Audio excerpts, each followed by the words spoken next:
Bom dia a todos. Todos prontos para trabalharem na palavra do Senhor? Vamos abrir lá em Lamentações 3, 22 e 23. Diz assim: as misericórdias do Senhor são a causa de não sermos consumidos, porque as suas misericórdias não têm fim, renovam-se cada manhã. Grande é a tua fidelidade. Gente, que palavra forte.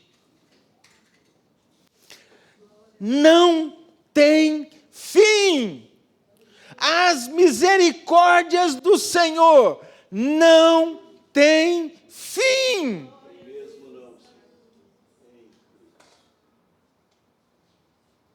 O que é uma misericórdia, meus irmãos?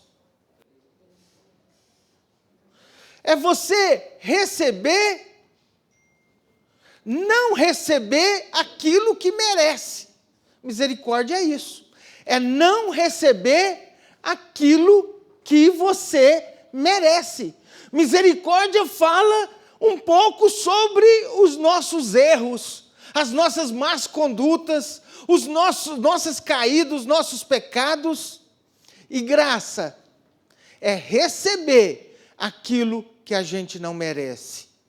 Você, um inútil, infrutífero, e recebe bênçãos e bênçãos de Deus. Então, meus irmãos, misericórdia é isso, é você não receber aquilo que você merece, que merecia uma justiça bem firme. E eu quero compartilhar com os irmãos a história de um homem que aprendeu sobre a misericórdia do Senhor. O nome dele é Manassés. Mas não é o Manassés, irmão de Efraim, filho de José, não. É Manassés, filho do rei Ezequias. Vamos abrir lá em 2 Crônicas, 33, versículo 1.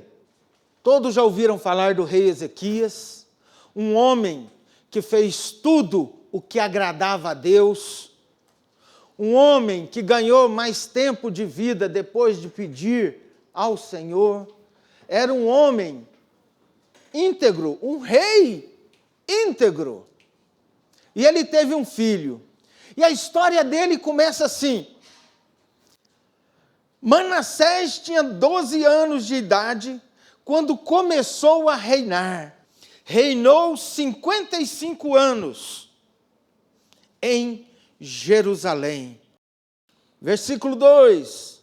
Fez o que era mal aos olhos do Senhor, segundo as coisas abomináveis das nações que o Senhor havia expulsado de diante dos filhos de Israel. Gente, lembra quando o povo entrou na terra prometida? O que é que o Senhor fez? Falou para aquele povo: exterminem tudo, não sobre nada, matem, expulsem, nem os animais você aproveita, mata tudo. E alguns falam: não, vamos levar o ouro para Deus, não, os animais para sacrificar, não, extermina tudo, porque aqui até a raiz está podre. E esse jovem, filho de Ezequias, cujo nome é Manassés, ele fez o que não prestava.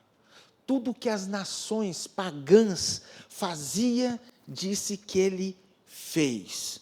Quando se fala coisas abomináveis, está falando de quê? Coisas detestáveis para Deus, coisas repulsivas, odiosas. Versículo 3 diz assim: agora vem a explicação de que coisas abomináveis foram essas. Pois reconstruiu os lugares altos que Ezequias, seu pai, havia derrubado.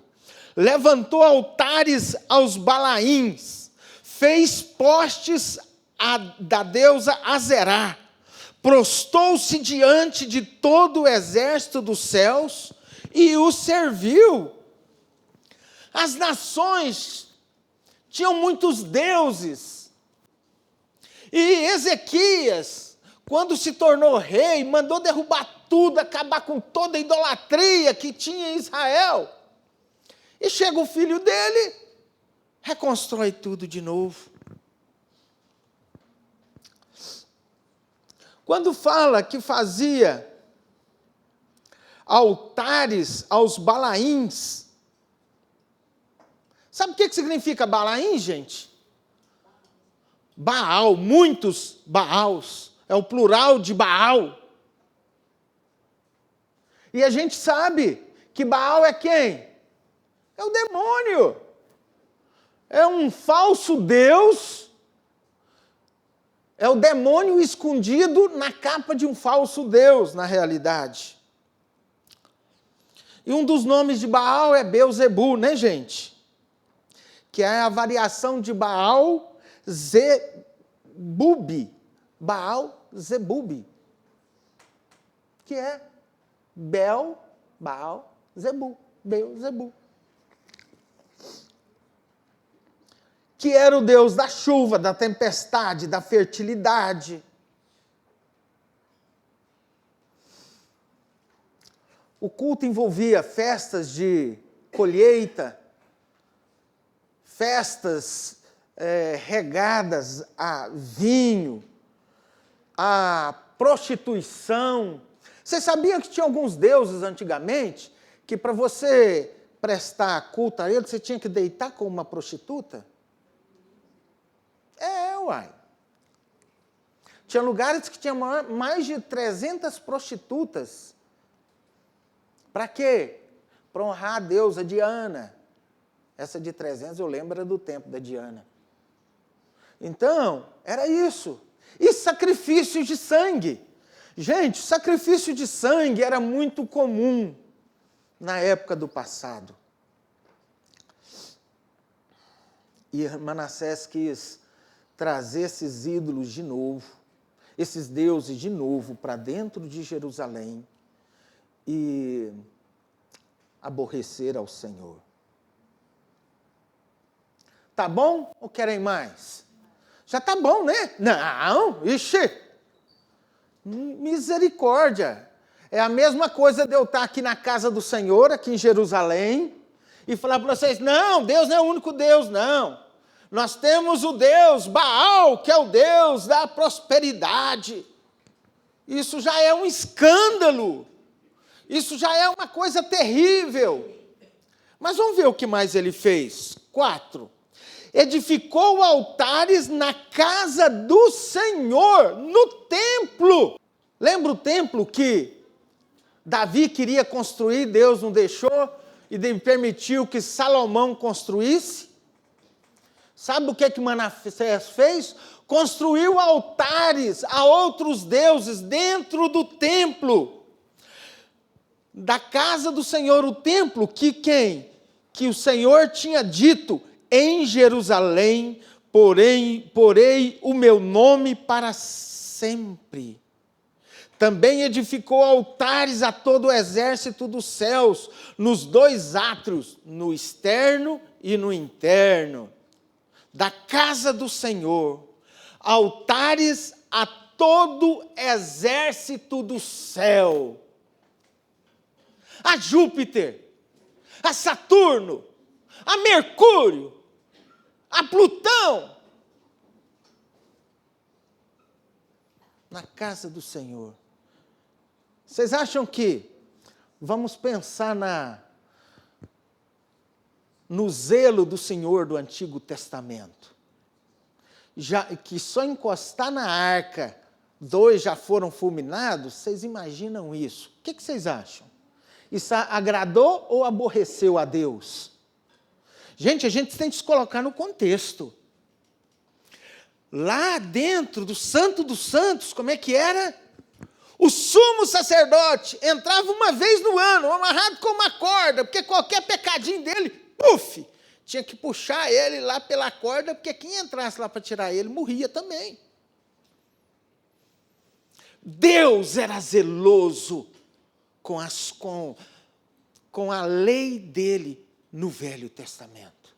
E olha o que Manassés estava fazendo. Dentro da casa do Senhor. Então Manassés profanou tanto a cidade de Deus, Jerusalém, quanto a casa do Senhor, o templo erguido por Salomão. E aqui, gente, quando fala exércitos dos céus, tem um significado ambivalente, pode ser duas coisas. Astros e cultos astrológicos e os poderes angelicais, principados, potestades, poderes, como pode ser mesmo um culto astrológico. E pode ser as duas coisas. Ou seja, ele trouxe muita coisa para dentro de Jerusalém e para dentro da casa do Senhor. No templo agora você não ia lá para reverenciar o único Deus, o Criador, o Todo-Poderoso. Não! Você ia lá para cultuar o Deus antigo, os deuses novos, os 7 deuses, o Deus desconhecido, o Deus da colheita, o Deus da semeadura, o Deus da prosperidade, Baco, Baal, Beuzebu, Balaim, virou uma carniça ali dentro. Mas não só isso. Ele mesmo se submetia a esses deuses. Ele mesmo cultuava esses deuses. Lá no versículo 6 diz assim: ele queimou os seus filhos em sacrifício no vale de Ben-Hinom. Adivinhava pelas nuvens, era agoreiro, praticava feitiçarias e tratava com médios e feiticeiros. Fazia continuamente o que era mal aos olhos do Senhor. Para quê? Para o provocar a ira. Olha a intenção atrás disso. Gente, antigamente tinha uma coisa com filho de pastor ou filho de um crente muito forte, né? O menino muitas vezes desviava e fazia tudo para irritar o pai. Quem lembra dessa época? Essa época era duro, sabe? Que os pastores não tinham muita sabedoria, nem os irmãos que viravam crente com muita rigidez, levavam os filhos muito no cabresto, sabe? Com muito rigor.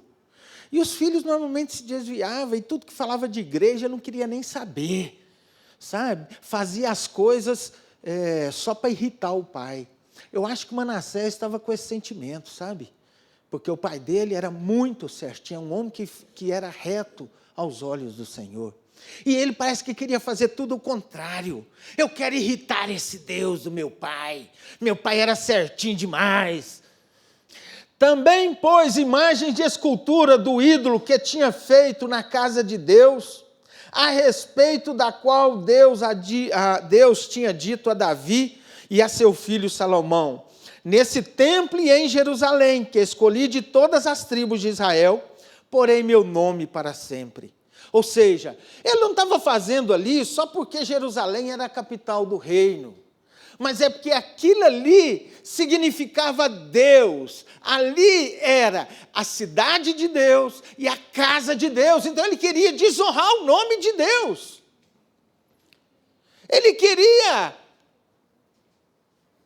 acabar com o nome de Deus, com o próprio Deus, com a fama, com a honra, com o respeito de Deus.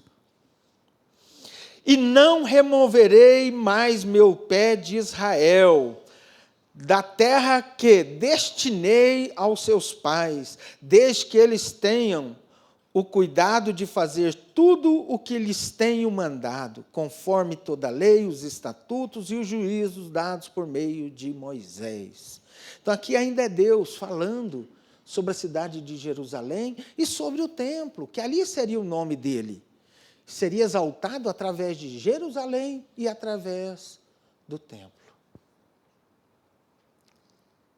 Abrindo aspas, hoje nós sabemos que a Jerusalém não é a terrestre, mas é a espiritual. Certo, gente? E hoje nós sabemos que a casa do Senhor não foi feita por mãos humanas, somos nós. Então o Senhor vai engrandecer o nome dele nas nossas vidas, através das nossas vidas. Nossas vidas é que vai o quê? Dar louvor, mostrar ao mundo a grandeza do Senhor.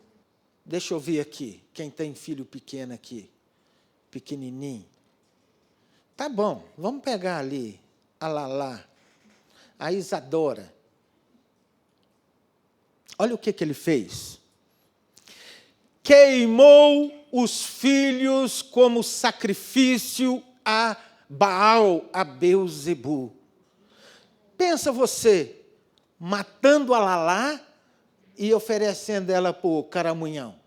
Gente, esse cara era um cara gente boa, não era?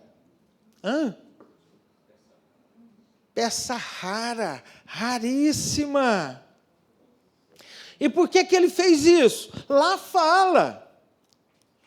Ele queimou os seus filhos em sacrifício no vale de Ben-Hinom. Lembra quando a gente falou do inferno? Um dos nomes do inferno é o quê? Genom. Genom era o lado de fora da cidade de Israel, que era o lixão, onde o fogo não apaga e o verme não morre. Esse Ben-Hinom aqui é o mesmo Genom, lá do lado de fora de Israel, de Jerusalém. Uai, como assim? O que Manassés fez naquele lugar ficou tão marcado que todos os lixos de Jerusalém iam para aquele lugar. E lá virou o lixão de Jerusalém. Ben-Hinom, a linguagem vai mudando, na realidade é Genom, é a mesma coisa. Aquele lugar ficou tido como lugar amaldiçoado, como um inferno. De tanto do que ele fez, foi abominável. E ele adivinhava pelas nuvens. Então quer dizer também que ele era um adivinho, um feiticeiro. Era. E olha, quando você precisava de um agoureiro, quem sabe o que é agoureiro? Me ajudem aí. Que joga praga. Quando você precisar de um macumbeiro para fazer macumba para alguém, pode procurar ele. Ele era um agoureiro, um macumbeiro, um feiticeiro. Olha o extremo que esse cara chegou. Além de ter toda essa questão negativa espiritual de ser um feiticeiro, ainda queimou os filhos. Misericórdia. Gente, outra coisa. Vocês conhecem a história do Hitler? Hitler matou muita gente. Matou negros, homossexuais e, principalmente, ele queria exterminar os judeus. Quantos filhos Hitler matou? Quantos da família? Nenhum. Nenhum. Mas Hitler matou muita gente. Manassés também. Ele estava tão decaído, tão caído, que ele não poupou nem o fruto do seu ventre. Que você matar os outros, é uma coisa, não tem relação nenhuma. Isso é terrível, mas são os outros. Mas, você matar o da própria família, é porque você está muito lá, sabe? E sacrificar os seus filhos aos demônios para ter força espiritual, olha, tem que estar muito caído. E a gente vê muito isso em filmes, né? O sacrifício. Tamanha era a maldade e dureza do coração dele, né? Vamos pensar uma pessoa ruim da Bíblia aqui, que a gente deita o porrete direto. Tem até o dia da paulada em Judas, não tem, gente? O dia da gente... É dia de quê, gente? Malhar Judas. Judas perto de Manassés era um trombadinha, gente. Gente, sabe por que Judas é tão malhado? Porque ele traiu nosso Senhor Jesus Cristo. Mas ele só fez uma traiçãozinha. Desculpa. Sabe por que a gente aumenta o pecado de Judas Iscariotes?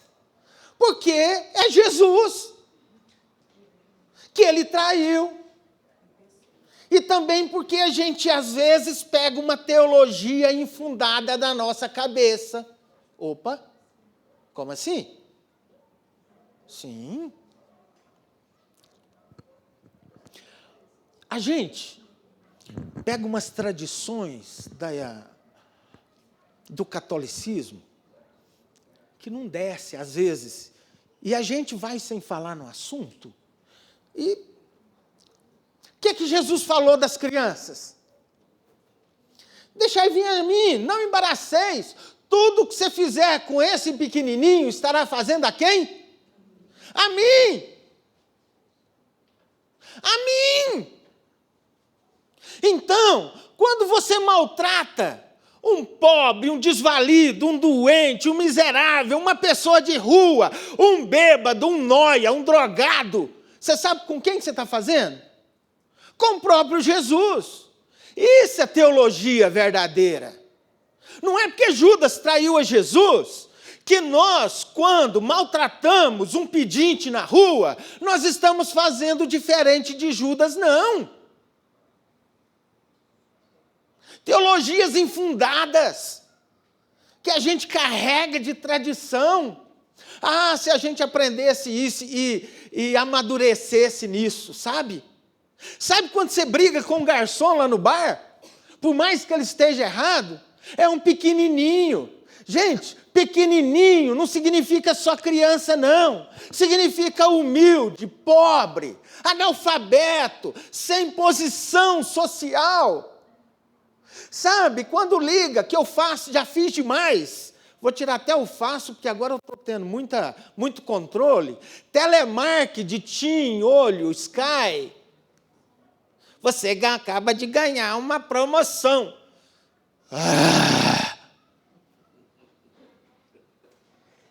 Sabe quem está do outro lado do telefone? É um pequenininho. E sabe o que Jesus fala? Vocês vão lembrar desse versículo.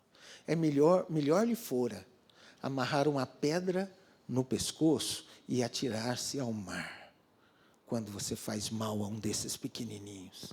Gente, a gente tem que lembrar dessas coisas demais. O Evangelho tem que ser uma novidade na nossa vida. Eu sei que você não era obrigado a estar vivendo isso, mas a partir de hoje, infelizmente, você está. E o Espírito Santo vai te ajudar. Essas brigas bestas, humilhando. Ah, mas ele estava errado. Não importa. Não humilha. Não humilha. Interessante comparar Manassés com esse povo, sabe? Funcionário, né? Engraçado que o próprio Jesus fala que digno é o salário do trabalhador, mas que quando você não paga um funcionário, Deus está vendo lá em cima, né? O salário do jornaleiro.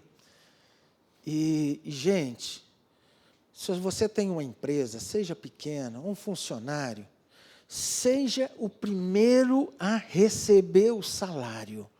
Se você está quebrando, alguma coisa acontecendo, primeiro busca Deus para não quebrar. Mas, segundo, pague as pessoas, pague os pobres, paga quem necessita. Porque as orações dele vão chegar lá, Senhor, eu preciso, meu padrão não me paga e eu estou... Pague o salário do jornaleiro, porque ele tem um pai também que é o mesmo do seu. A gente erra tanto nessas coisas. Então, tudo que a gente faz para as pessoas, a gente está fazendo para Cristo.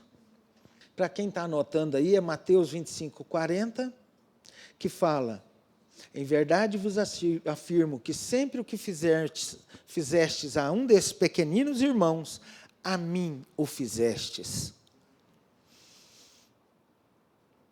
Manassés provocava a ira de Deus continuamente. Queria levar Deus à ira. Provocou tanto que quis fazer desaparecer o nome de Deus e de sua casa aqui na terra.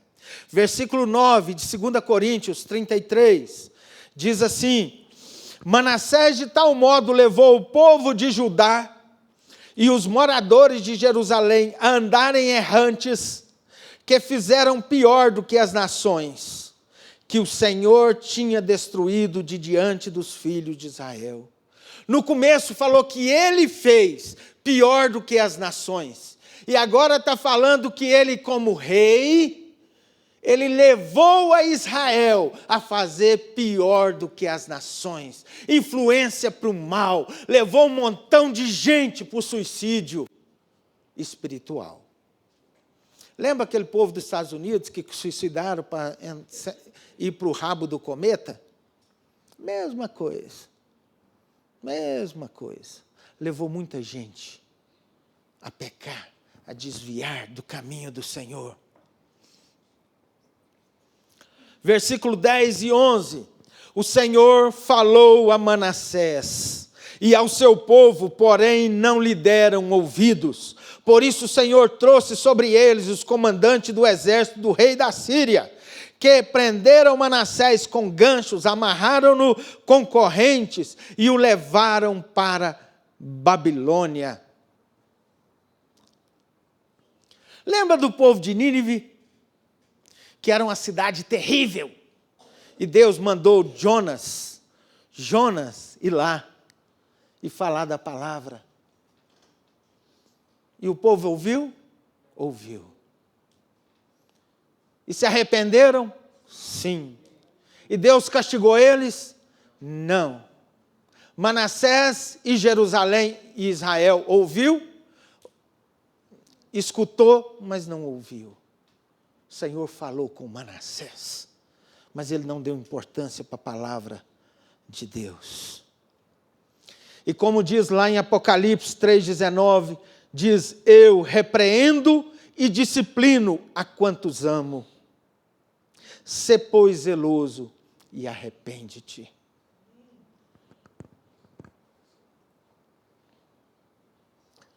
E ele não quis se arrepender dos maus caminhos, então veio o quê? A disciplina do Senhor sobre Manassés. Parece para nós aqui hoje, vendo esse quadro dele devagar, parece até que Deus demorou muito, né? Mas não.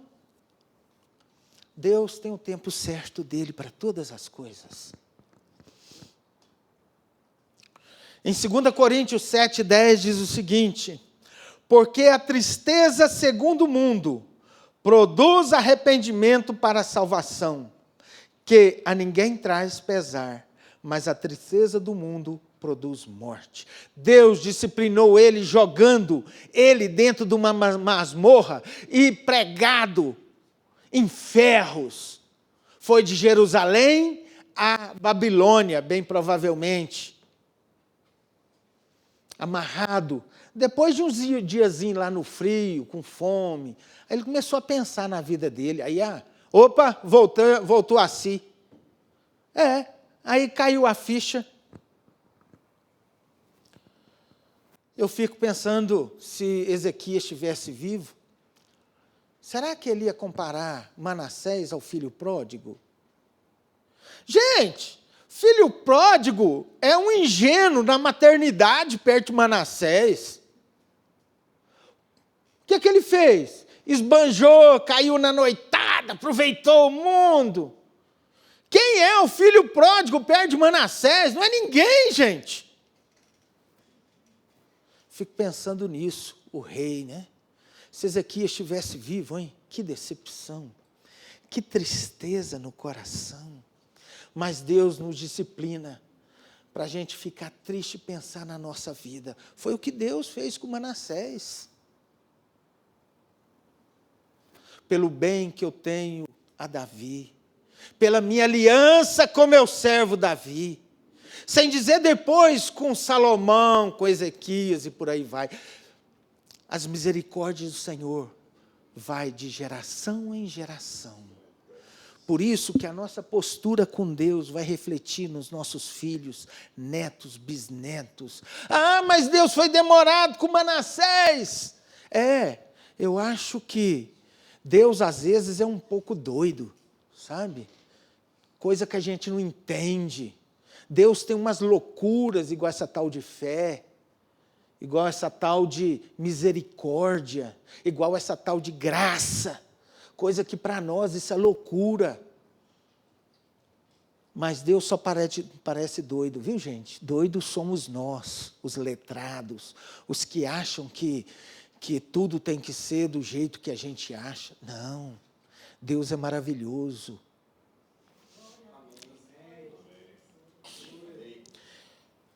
Depois da disciplina, vem contando no versículo 12 o seguinte: ele, angustiado, suplicou ao Senhor, seu Deus.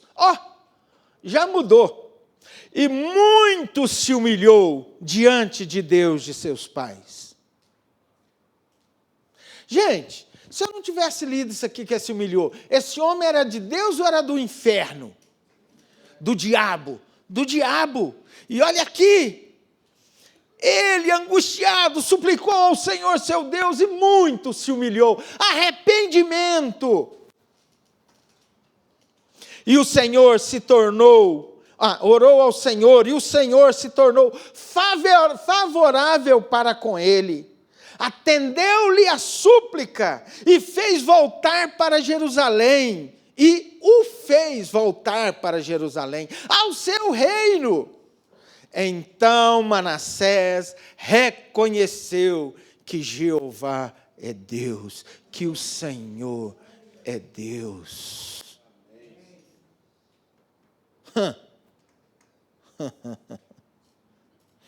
Se a gente não tivesse lido isso aqui, na palavra de Deus, e você tivesse ido no enterro de Manassés, sabendo tudo o que ele fez, mas não sabendo que ele tinha voltado para o reino dele, você ia falar que ele ia para o céu ou para o inferno?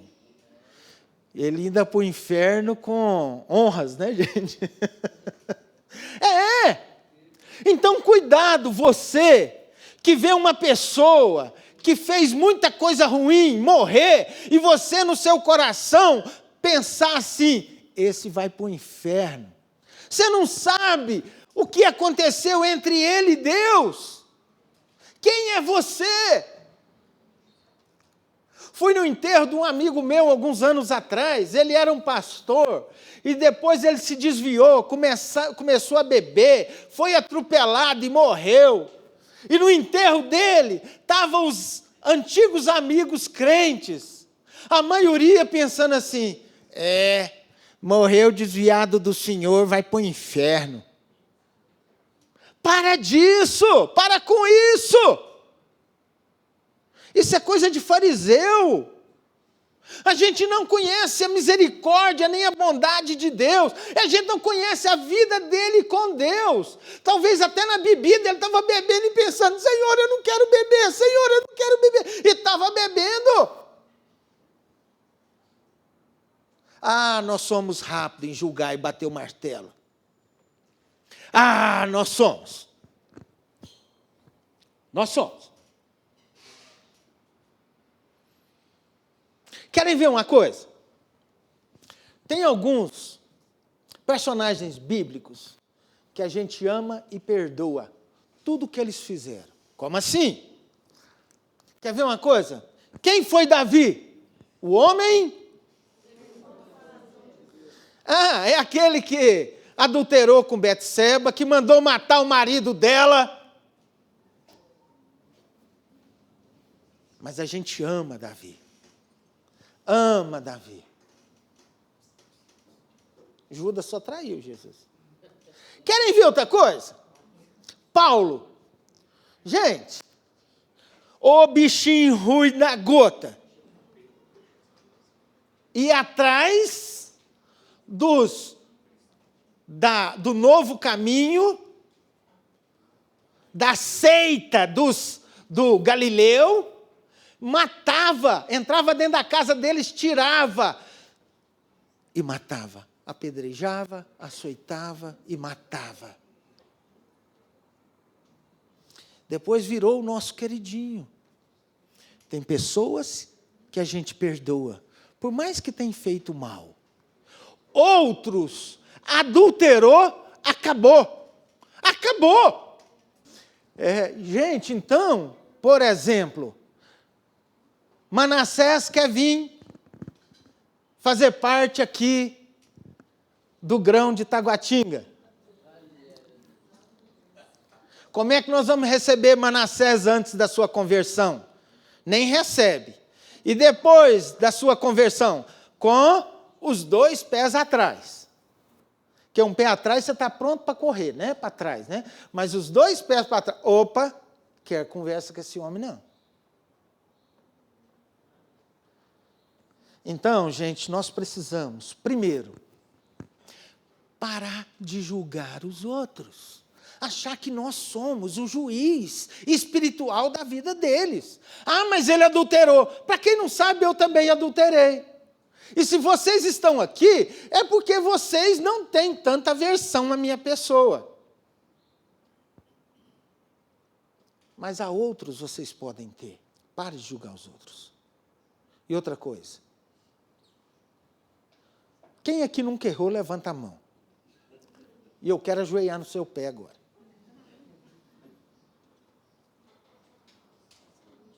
Quem aqui já adulterou e até hoje carrega esse fardo nas suas costas? Quem já roubou, traiu, enganou?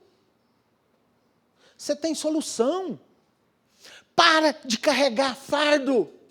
Se você já se arrependeu, se você já confessou, se você já se converteu verdadeiramente o coração a Deus, e você já produziu frutos de arrependimento, para com isso. Davi, Paulo são homens desse jeito. Eu conheço uma pessoa que adulterou, e por, sei lá, 30 anos, 20 anos, até hoje carrega esse estigma de adúltera. Aí é submissa por demais ao marido, o marido sempre, sabe, pressionando, humilhando, e ela leva esse estigma nas costas. Ah, porque eu preciso, o meu pecado, como que é? Eu preciso de uma punição para o meu pecado. Eu vou ser penitente para o resto da vida. Esse não é o Jesus que nós conhecemos. Esse não é Jesus da Bíblia. Esse não é o nosso Jesus da graça. Você tem um filho que está nos caminhos errados ou que já esteve? Entenda. Se ele já voltou, já pediu perdão, apaga. Não existe mais dívida dele, nem com você, nem com os homens, nem com Deus, porque foi o próprio Deus que pagou através de seu Filho Jesus Cristo. Amém. Tem gente que fica jogando espetadas nas pessoas. Ah, pastor, com que autoridade você está falando? Você já adulterou? Com essa autoridade de quem já passou pelo vale da sombra e da morte, espiritualmente falando. Eu sei o que é isso. Por isso que eu te falo, não pegue brasas para os seus peitos, igual o Provérbios diz, que quem adultera é como se está pegando brasas para o peito. Eu sei o que é isso. É 24 horas. Você com peso espiritual. Ninguém viu, ninguém soube, uma vez só, e aquilo não saía. Era um peso terrível. Então, se você já traiu, enganou, se culpa, coloca isso, arrependa. Confesse. a Deus: Senhor, eu sei que eu errei. Converta o coração a Deus, busque intimidade com Ele. E depois produza frutos de arrependimento. A palavra de Deus nos leva a isso. Nos leva a crer nesse Deus maravilhoso dessa forma. Pensa aí num erro mais grave que você tenha praticado. Pensa aí se você ainda carrega estigmas dele, pedaços dele, alguma acusação dele. Hoje está na hora de você jogar essas cargas fora. Esse peso que não é seu mais, já não é peso seu. Hoje você vai colocar o pé, não daquela cruz ali não, que é só uma representação, mas aos pés de Cristo. E falar: Cristo, acabou. Você foi um jovem que mexeu com droga, roubou. Uma jovem que adulterou. Uma jovem que se prostituiu. Alguém que fez coisas erradas, desobediente aos pais. Praguejador. Ladrão. Maledicente. Pede perdão até pelo seu enjoo. Está na hora de a gente deixar isso tudo para trás. Agora, se tem alguma coisa te acusando, está na hora de você deixar esse peso. Deixando todo o peso que te embaraça. Ah, não posso ser pastor, não. Uma vez na vida eu adulterei. Para com isso. Não é porque você não fez errado, não. Fez errado sim. Mas o Senhor te perdoou. Quer que você seja uma nova pessoa. Seja quem Ele escolheu para você ser.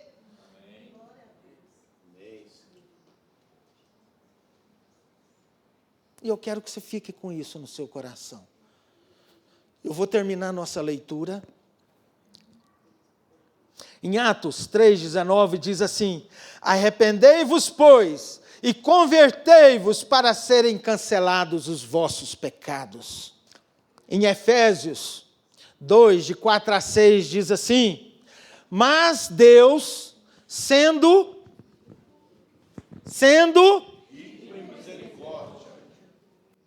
não é pouquinha coisa não, gente.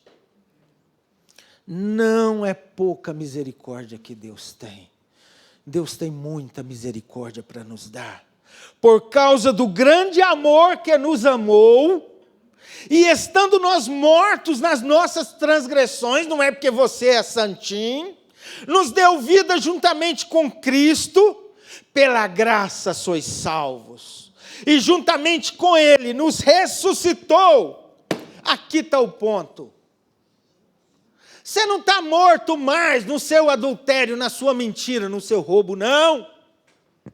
Ele nos ressuscitou com Ele. Nós estamos vivos de novo. Os erros ficaram para trás. Você errou, mas isso não está na conta mais. Ah, mas me acusa. Pode ser esse coração endurecido seu, ou esse coração incrédulo, que não crê que Deus perdoa os pecados. E nos fez assentar nos lugares celestiais em Cristo. Ah, pastor, eu não tenho autoridade para pregar sobre filhos. Os meus filhos se desviaram. Para com isso. Você, quando aceita Jesus, você tem um lugar de autoridade. E isso não vai desfazer os seus erros, não, mas vai anular a dívida. E se você não soube criar seus filhos, amém também, porque você não sabia, mas agora você sabe. Você vai ajudar a criar seus netos. Agora você tem autoridade sim, no Senhor Jesus. De educar os filhos, de falar para as pessoas do amor de Jesus, das ricas misericórdias do Senhor Jesus, que pega alguém, como nós aqui, deixa eu falar de mim, como eu aqui, e me põe para falar de Jesus para vocês. Com que autoridade? Eu não tenho autoridade, mas Jesus me faz assentar lá, me tira do lamaçal e me põe para andar altaneiramente com os reis. E faz com você também. Não é porque eu estou aqui que é melhor do que a de ver. Nada. Nós precisamos desembaraçar-nos de todo o peso que nos prende. Não, eu escuto muito isso aqui. Não, você, meu irmão, você tem um dom de pregar, de falar. Eu não fui feito para pastor, não. Larga de besteira. Senhor Jesus, se para falar do Senhor precisa ser pastor, curte teologia, misericórdia, para de desculpa ingênua, infantil.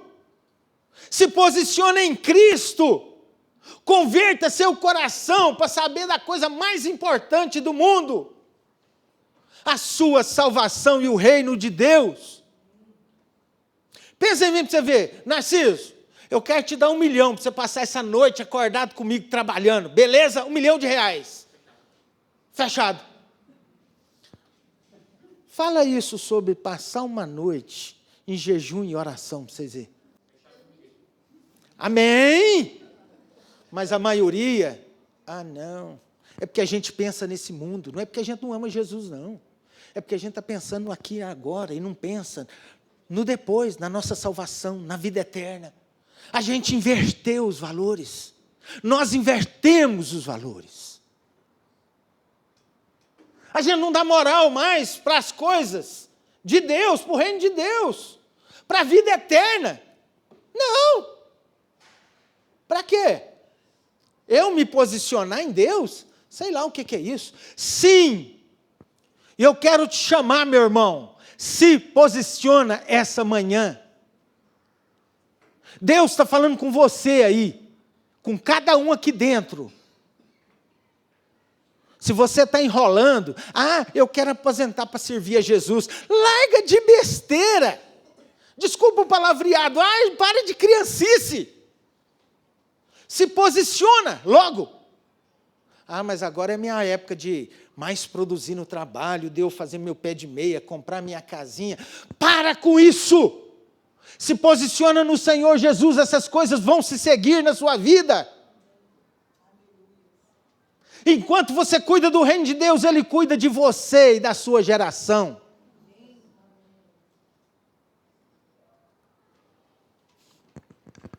Terminando de falar de Manassés, tá, gente?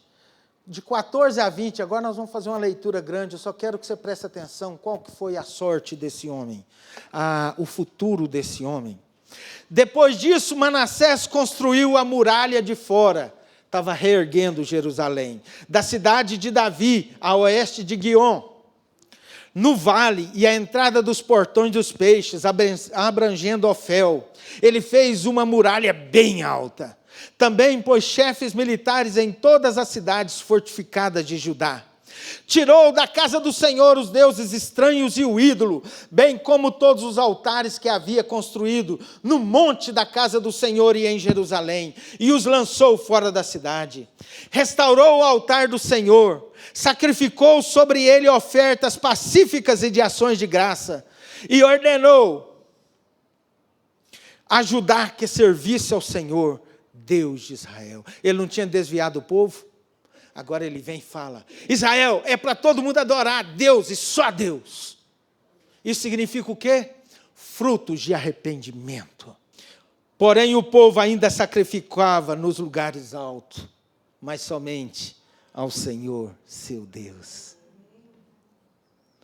Quanto aos demais atos de Manassés, a sua oração ao seu Deus e as palavras dos videntes que lhe falaram em nome do Senhor, Deus de Israel, está tudo escrito na história dos reis de Israel. A sua oração e como Deus se tornou favorável para com ele, todo o seu pecado, as suas transgressões e os locais onde edificou lugares altos e colocou postes para a deusa Azera e imagens de escultura, antes que se humilhasse, eis que está tudo escrito na história dos videntes. Manassés morreu e foi sepultado na sua própria casa, e Amon, seu filho, reinou no seu lugar. Uma história terrível de queda, de arrependimento e de misericórdia do Senhor sobre a sua vida.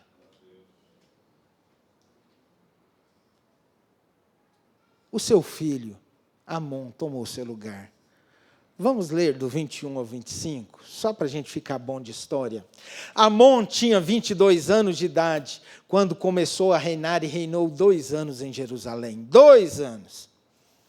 Fez o que era mal aos olhos do Senhor, como Manassés seu pai havia feito. Ofereceu sacrifício a todas as imagens de escultura que Manassés seu pai tinha feito e a serviu. Olha agora o detalhe mais importante. Mas não se humilhou diante do Senhor, como Manassés seu pai tinha se humilhado.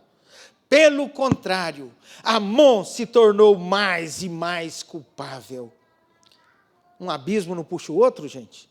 Os seus servos conspiraram contra ele e o mataram em sua própria casa. Porém, o povo daquela terra matou todos os que conspiraram contra o rei Amon e proclamou Josias, filho de Amon, rei em seu lugar. Aqui está mostrando a pessoa que se humilha e a pessoa que não se humilha diante de Deus. Quem esconde os seus pecados não prospera, mas quem os confessa e os abandona encontra misericórdia, diz Provérbios 28:13.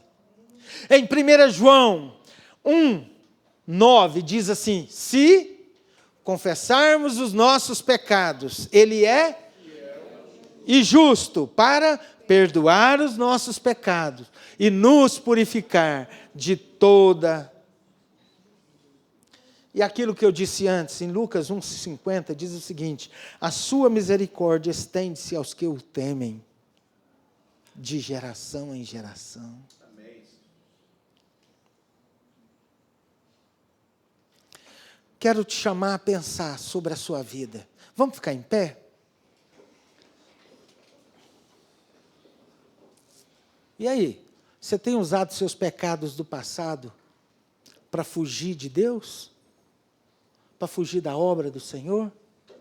E aí, tem levado peso de pecados passados?